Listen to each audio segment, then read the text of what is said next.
Hello बच्चों, बहुत बहुत नमस्कार। स्वागत है सभी लोगों का आज के शॉर्ट वीडियो में। आज हम पढ़ेंगे ग्रिग्नार्ड रिएजेंट। बहुत जोर से आप लोगों की रिक्वायरमेंट आई थी, काफी बच्चों ने लाइक किया था। ग्रिग्नार्ड रिएजेंट पे सबसे ज्यादा लाइक मुझे देखने को मिले, तो ग्रिग्नार्ड रिएजेंट के बारे में समझ लेते हैं जरा, है ना। छोटा सा वीडियो है अपना एकदम। चलिए, पहली बात तो ग्रिग्नार्ड रिएजेंट होता क्या है, ठीक है। अगर मैं बात करूं ग्रिग्नार्ड रिएजेंट की, तो भैया ग्रिग्नार्ड रिएजेंट जो है ना, वो दिखता है ऐसा, ठीक है। कैसे बनाते हैं वो भी लिख देता हूं। RX की रिएक्शन होती है Mg ड्राई ईथर में, Mg ड्राई ईथर में, तो ये बनाता है RMgX, ठीक है। मैग्नीशियम के आउटर मोस्ट ऑर्बिट में 2 इलेक्ट्रॉन होते हैं, तो एक एक इलेक्ट्रॉन आप इसको दे दो, ऐसे तोड़ लो रेडिकल रेडिकल, और इसके पास 2 इलेक्ट्रॉन है, तो एक इलेक्ट्रॉन इससे और एक इलेक्ट्रॉन इससे जोड़ दो, है ना, तो RMgX बन जाएगा। अब बात ये आती है कि सर आपने ड्राई क्यों लिया। अगर मैं यहां मॉइस्ट ले लेता, पानी ले लेता, तो पानी H+ दे देता है, तो यहां पर जो RMgX में R होता है ना, वो R नेगेटिव बना करके H+ के साथ RH बना लेता, पानी के H+ के साथ। और ईथर इसलिए लिया है क्योंकि ईथर का जो नेगेटिव एंड है वो मैग्नीशियम यानी कि ग्रिग्नार्ड रिएजेंट को सॉल्वेट कर देता है अट्रैक्शन की वजह से, है ना। चलिए, तो अब यहां RMgX 2 तरीके से काम कर सकता है। एक होता है R एक्चुअल नेगेटिव MgX, ऐसे लिख सकते हो आप, और दूसरा होता है R डेल्टा नेगेटिव MgX, इस तरीके से लिख सकते हो आप, ठीक है। इस तरीके से आप लिख सकते हो, यानी कि R नेगेटिव जो है अगर वो हुआ तो एज अ बेस काम करेगा, क्योंकि ग्रिग्नार्ड रिएजेंट में 50% आयनिक 50% कोवेलेंट कैरेक्टर होता है, तो ये R- एज अ बेस काम करता है, एज अ बेस। और ये जो R डेल्टा नेगेटिव है, पार्शियल नेगेटिव, वो एज अ न्यूक्लियोफाइल काम करता है, मतलब ये दोनों ही काम कर सकता है। अब कौन सा कहां पर करता है, यहां पर 2 प्रकार की अलग अलग रिएक्शन होती है, है ना, जिसमें बेस की तरह काम करे और न्यूक्लियोफाइल की तरह काम करे। तो पहला केस मैं बता रहा हूं, case number 1, act as base. अगर बेस की तरह काम करेगा तो मुझे क्या करना होगा, जो R नेगेटिव होता है ना ग्रिग्नार्ड रिएजेंट का, वो H+ के साथ रिएक्ट कर लेगा, तो R नेगेटिव H+ के साथ RH बना लेगा, ठीक। R नेगेटिव H+ के साथ क्या बना लेगा, RH बना लेगा। क्लियर है एकदम। सर इस MgX का क्या होगा, वो इसके नेगेटिव पार्ट से जुड़ा जाएगा। जैसे मान लीजिए सपोज मेरे पास लिखा है RMgX और इसकी रिएक्शन में करवा दूं पानी के साथ, तो पानी में है H+ OH- और यहां है ये नेगेटिव, ये 2 पॉजिटिव और ये नेगेटिव, तो ये R नेगेटिव क्या करेगा, H+ को ले लेगा, ये RH बना लेगा, और Mg किसको ले लेगा, OH को ले लेगा, तो MgOHX बना लेगा। अब तुम्हें कैसे पता चलेगा कि H+ हमें कहां से मिलेगा, तो मैंने इसकी आपको ट्रिक बताई थी। आपको H+ ढूंढना है, कहां कहां ढूंढना है, ध्यान से देखिएगा। आपको H+ ढूंढना है यहां पर, देखिए, कार्बन, ऑक्सीजन, नाइट्रोजन, सल्फर, कंस में H ढूंढने, तुमको कहां ढूंढने, कंस में ढूंढने, कंस में। और यहां पर ये जो कंस में C होता है ना, ये कार्बन होता है, लेकिन हर एक कार्बन ऐसा नहीं करता, है ना, हर एक कार्बन ऐसा नहीं करता, ध्यान सुन लो। यहां जो C लिखा है यानी कि ये टर्मिनल अल्काइन वाला C है, या तो ये हो सकता है या फिर ये हो सकता है, मतलब H+ तुमको मिलना चाहिए, ठीक। इस तरीके से होता है ये। ऑक्सीजन से जुड़ा हुआ H एसिडिक इसलिए होता है क्योंकि ऑक्सीजन पर नेगेटिव बनेगा तो इलेक्ट्रोनेगेटिव ज्यादा, आसानी से H+ निकाल देगा, तो ये आसानी से H+ निकाल देता है। नाइट्रोजन पे भी आसानी से H+ निकल जाता है क्योंकि इलेक्ट्रोनेगेटिव एलिमेंट है। सल्फर पर आसानी से H+ निकल जाता है क्योंकि S पर नेगेटिव चार्ज स्टेबल है ड्यू टू बिगर साइज, है ना। अगर मैं नेगेटिव चार्ज की स्टेबिलिटी आपको यहां पर बताऊं तो C negative, N negative, O negative, F negative, अगर मैं लेफ्ट टू राइट चलूं तो ये होता है, और मैं टॉप टू बॉटम जाऊं तो टॉप टू बॉटम मान लीजिए O नेगेटिव है, S नेगेटिव है, SE नेगेटिव है, ठीक है, या फिर F नेगेटिव है, Cl नेगेटिव है, Br नेगेटिव है, I नेगेटिव है, या नाइट्रोजन फैमिली में चल लू N नेगेटिव है, P नेगेटिव है, AS नेगेटिव है, इस टाइप से। मतलब ये टॉप टू बॉटम वाली बात मैंने कर दी और ये मैंने लेफ्ट टू राइट वाली बात कर दी। तो लेफ्ट टू राइट क्राइटेरिया होता है इलेक्ट्रोनेगेटिविटी, इलेक्ट्रोनेगेटिव एलिमेंट पर नेगेटिव स्टेबल होता है। टॉप टू बॉटम क्राइटेरिया होता है साइज, जितना साइज बड़ा होगा उतना नेगेटिव चार्ज स्टेबल होगा, उसके रहने की जगह होगी, है ना। तो एक एडिशनल कॉन्सेप्ट मैंने आपको बता दिया, कभी भी नेगेटिव चार्ज की स्टेबिलिटी कंपेयर करानी हो, left to right electronegativity, top to bottom size criteria होता है, ठीक है। और आपको कौन कौन से लेने हैं यहां पर ये वाला लेना है। सर ये ऐसा क्यों होता है, क्योंकि यहां परसेंटेज कैरेक्टर का कॉन्सेप्ट लगता है, क्योंकि इसका हाइब्रिडाइजेशन क्या होता है, sp sp में परसेंटेज s जो है वो 50% होता है और 50% s करेक्टर वाला एसिडिक नेचर में आता है। अल्कीन एसिडिक नेचर में नहीं आता, अल्कीन एसिडिक नेचर में नहीं आता, टर्मिनल अल्काइन एसिडिक नेचर में आती है। क्लियर है एकदम बात। और ये वाले क्यों हैं? क्योंकि O नेगेटिव अच्छा खासा इलेक्ट्रोनेगेटिव है, N अच्छा खासा इलेक्ट्रोनेगेटिव है, सल्फर ज्यादा साइज होने की वजह से स्टेबल होता है, इस पर नेगेटिव है ना। तो CONS वाले कंस वाले ये एक्ट एज बेस की तरह ग्रिगनार्ड एजेंट काम करता है इनके साथ, है ना। अब मैं इनके कुछ सवाल आपको दिखाता हूं, ठीक है। जैसे मान लीजिए मेरे पास लिखा हुआ है CH3MgBr, ठीक है। और अब मेरे पास कंस में से कोई भी आ जाए, कंस में से कोई भी आ जाए, मेरे को टेंशन लेने की जरूरत ही नहीं है। जैसे मान लीजिए मैंने दे दिया आपको CH3 C triple bond CH, तो भाई साहब H प्लस देगा ये, क्योंकि S कैरेक्टर वाला एनायन बनेगा तो स्टेबल है, यानी कि आसानी से H प्लस निकाल देगा। और ये CH3 माइनस H प्लस लेकर के मीथेन बना लेगा। मैंने यहां पर पानी लिख दिया तो ये H प्लस दे देगा तो मीथेन बना लेगा। अगर मैं यहां मीथेनॉल भी लिख दूं, है ना, तो ये ऑक्सीजन से जुड़ा है ना, तो मीथेन बन जाएगा। अगर मैं लिख दूं यहां पर CH3NH2, देखने में ऐसा लगेगा कि आपको नाइट्रोजन पे 2 H दिख रहे हैं, लेकिन एक बार में एक ही निकलता है, डाई एनाइन नहीं बनता, मोनो एनाइन बनेगा, है ना। एक ही एटम पर 2 नेगेटिव चार्ज स्टेबल नहीं होते, तो ये एक ही H निकालेगा तो CH3 माइनस CH4 बना लेगा। ठीक, मान लीजिए मैंने लिख दिया CH3SH, तो ये H प्लस निकाल देगा, CH4 बना लेगा। बात समझ में आई?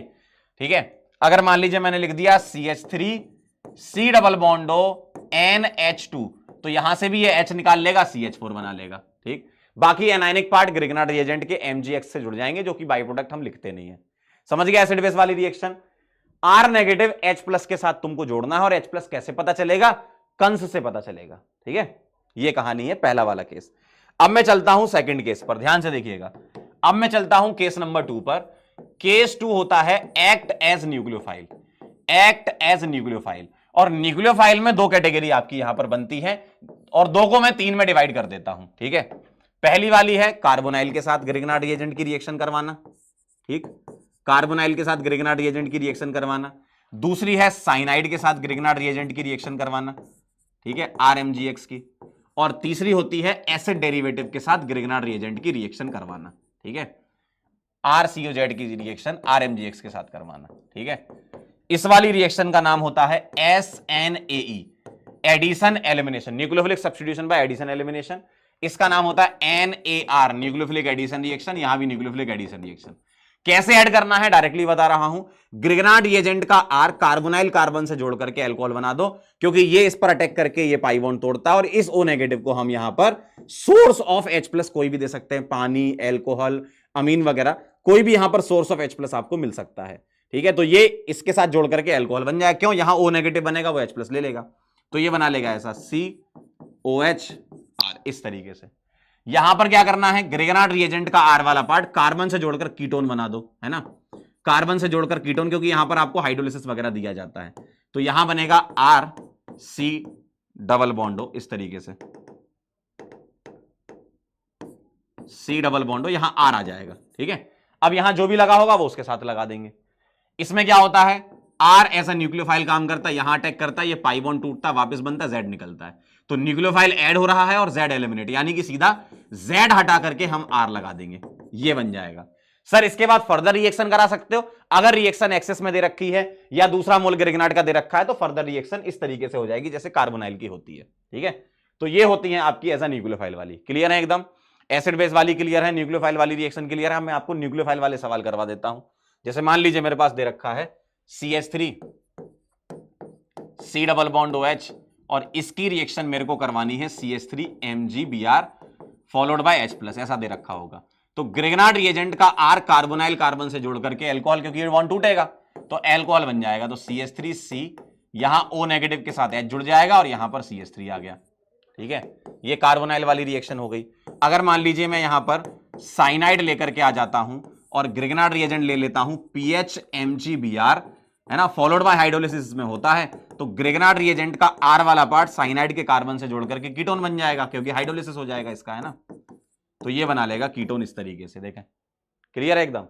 तीसरा, अगर मैं आपको यहां पर दे दूं CH3 C डबल बॉन्डो Z, अच्छा Z में क्या क्या आ सकता है देखें जरा, यहां पर Z में क्या क्या आ सकता है। Z में आ सकता है Cl, Z में आ सकता है OCOR, Z में आ सकता है OR, और Z में आ सकता है NR2, है ना, इस टाइप के आ सकते हैं ग्रुप।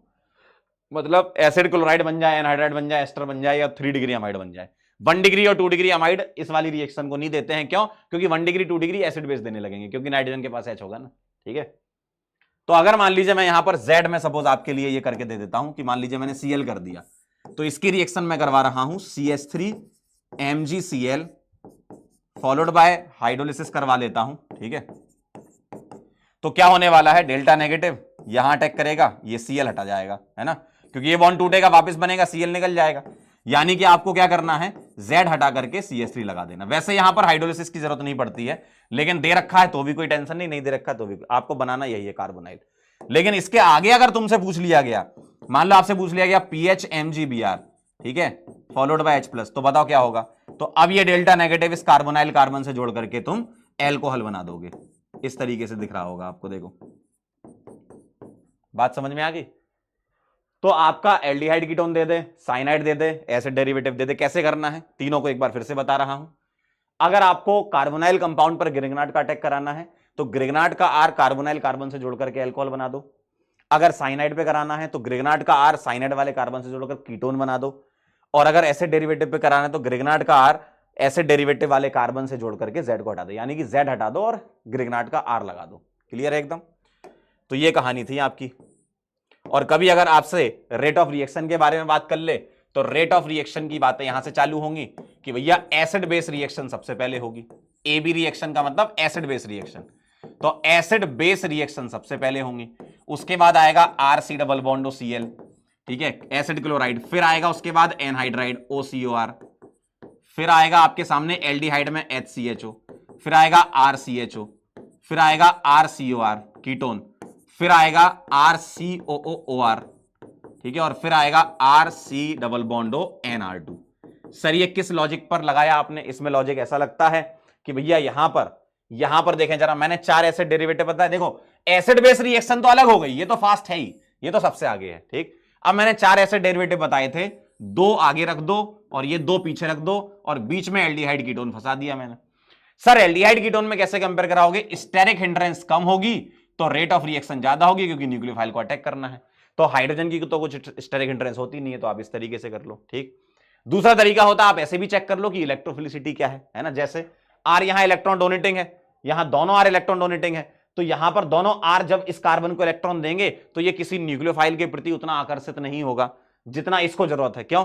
ये कार्बन बोलेगा मेरे पास तो दोनों जगह आर लगे, मेरे को तो मस्त इलेक्ट्रॉन मिल रहे हैं। ठीक है, यहां पर एक ही जगह से आर मिल रहा है और यहां पर दोनों जगह H है, तो ऑब्वियसली यहां पर रेट ऑफ रिएक्शन सबसे ज्यादा होगी ना। तो आप इलेक्ट्रोफिलिसिटी से भी कर सकते हो, स्टेरिक हिंड्रेंस से भी कर सकते हो। यहां पर अगर मैं इलेक्ट्रोफिलिसिटी की बात करूं तो ध्यान से देखना जरा, यहां Cl लगा हुआ है, तो Cl का -I जो है वो +M से डोमिनेट करता है, तो भयंकर खींचेगा, ये भयंकर खींचेगा, यानी कि यहां पर डेल्टा प्लस बहुत बढ़ा देगा, इसकी इलेक्ट्रिसिटी सबसे ज्यादा हो जाएगी। इसी तरीके से मैंने इस ऑर्डर को सेट किया हुआ है। तो रेट ऑफ रिएक्शन कैसे कंपेयर कराते हैं? रेट ऑफ रिएक्शन के 2 पैरामीटर हैं, एक है स्टेरिक हिंड्रेंस, ठीक है, और दूसरा है इलेक्ट्रोफिलिसिटी मतलब इलेक्ट्रॉन को पाने की चाहत। ठीक है, स्टेरिक हिंड्रेंस कम होगी तो रेट ऑफ रिएक्शन ज्यादा होगी। ये हम लगाते हैं कार्बोनाइल में। ठीक है, यहां तुम्हें ग्रुप का साइज नहीं पता ना, तुम्हें नहीं पता ना कि Cl बड़ा है या OCOR बड़ा है या OR बड़ा है या NR2, तो यहां इलेक्ट्रोफिलिसिटी से करते हैं। तो इलेक्ट्रोफिलिसिटी में रेट ऑफ रिएक्शन जो है वो डायरेक्टली प्रोपोर्शनल होता है इलेक्ट्रोफिलिसिटी के। ठीक है, जैसे मान लो कभी तुमसे बोल दें कि भैया एस्टर में और 3 डिग्री अमाइड में कंपेयर करो, रेट ऑफ रिएक्शन तो एस्टर की ज्यादा होगी, है ना, इस तरीके से होता है। और ये वाले क्वेश्चन तुमको बहुत कम देखने को मिलते हैं, रेट ऑफ रिएक्शन वाले। ज्यादातर सवाल तुमको ऐसे वाले देखने को मिलेंगे जिसमें आपसे सवाल पूछा जाएगा। क्लियर है एकदम? आई होप आप सभी लोगों को मेरी बात क्लियर होगी। थैंक यू सो मच, आप यहां पर आए और ग्रिग्नार्ड का आपने शॉर्ट में रिवीजन करा। देखो शॉर्ट रिवीजन में थोड़ा सा कम टाइम में हम रिवाइज कराने की कोशिश करते हैं आपको, और आप लोगों को समझ में आ रहा है, ये मेरे लिए बहुत खुशी की बात है, क्योंकि आप लोगों के कमेंट पढ़ के मुझे बड़ा अच्छा लगता है। ठीक है, बड़ा अच्छा लगता है आपके कमेंट आते हैं कि भैया समझ में आ रहा है, रिवीजन हो रहा है ना। तो ऐसे और भी वीडियोस आते रहेंगे। इसी वीडियो के नीचे अब आपको कमेंट करना है कि अगले टॉपिक पर आपको कौन सा वीडियो चाहिए। अगर आपको फुल डिटेल में सारी चीजें पढ़नी है, जिसमें हम पूरा लेक्चर लेते हैं, 2-2 घंटे के लेक्चर लिए हुए हैं, तो आपके सामने हेलो एल्केन हेलो एरीन वाला चैप्टर है, आप वहां से फुल डिटेल में पढ़ लीजिए, कोई दिक्कत नहीं है ना।